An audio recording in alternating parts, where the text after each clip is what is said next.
The organizer who started community pantries in the country asked for help as she and other organizers are red tagged by the police.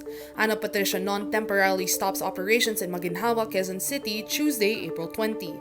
On social media, Non posts screenshots of Facebook posts by the Quezon City Police District and the Task Force Against Local Communists red tagging her and other groups for the initiative. Wala po akong link sa Communist Party. Malinaw yung intention ko una pa lang. Tigilan po natin yung mga ganitong pagbibintang kasi napakadelikado po lalo na po sa panahon ngayon. Non appeals to Quezon City Mayor Joy Belmonte to help her with her safety and security. In a statement, Belmonte assures Non that the local government fully will ensure that organizers and beneficiaries of community pantries remain safe. Since last week, community pantries have sprouted across the country, inspired by Non's initiative in Maginhawa, which went viral on social media.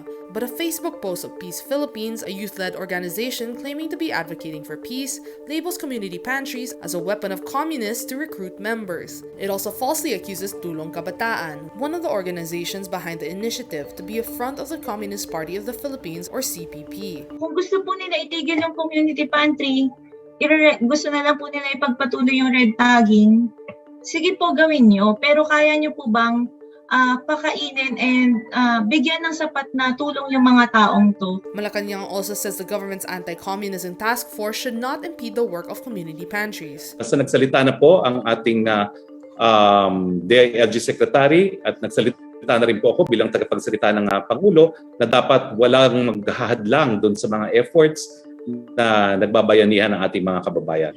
The red tagging incident causes an uproar among Filipinos online who call the move sickening. Many are upset by the misguided priorities of the government as its police attacks a grassroots movement meant to give aid during the pandemic. Non said in an interview last week that she initiated the community pantry because she was tired of government inaction. After the backlash, the QCPD apologizes for its post and reassures Non her safety and protection. The Philippine government will conduct clinical trials on the controversial anti-parasitic drug ivermectin, even after one agency had said there was no need due to existing clinical trials abroad. On Monday, April 19, Science and Technology Secretary Fortunato de la Peña tells President Rodrigo Duterte the trials will give more reliable estimates on the effect of ivermectin as treatment against COVID-19. The government's decision comes after intense lobbying, including by some congressmen, in support of ivermectin as a COVID-19 treatment. But de la Peña stresses the ivermectin clinical trials will likely take a minimum of 6 months to complete. Medical experts, including the drug's manufacturer, warn there is not enough evidence on its efficacy against COVID-19. This development comes amid an ongoing public debate over the use of ivermectin to treat COVID-19. Philippine President Rodrigo Duterte repeats his old arguments against provoking China rather than join his own foreign and defense secretaries in protesting Chinese incursions in the West Philippine Sea. We can retake it only by force. There is no way that we can get back the tawag nilang Philippine Sea without any bloodshed. You know the cost of war. And if we go there and really to find out and to assert jurisdiction, he said it would be bloody. It will result in a violence that we cannot maybe win.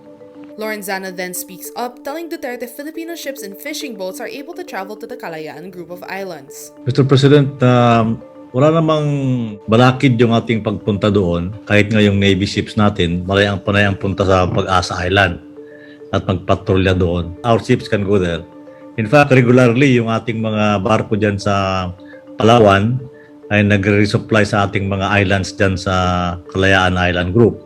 But Duterte does not budge. Kaya nga, ang China, kung hanggang dyan lang, wag ka lang magulo.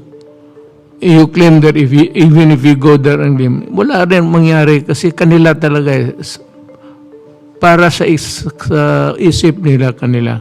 This comes after presidential spokesperson Harry Roque said earlier on Monday, April 19, that Duterte was on the same page as Lorenzana in the Department of Foreign Affairs. Korean pop group SHINee's Taemin announces he will begin his mandatory military service on May 31.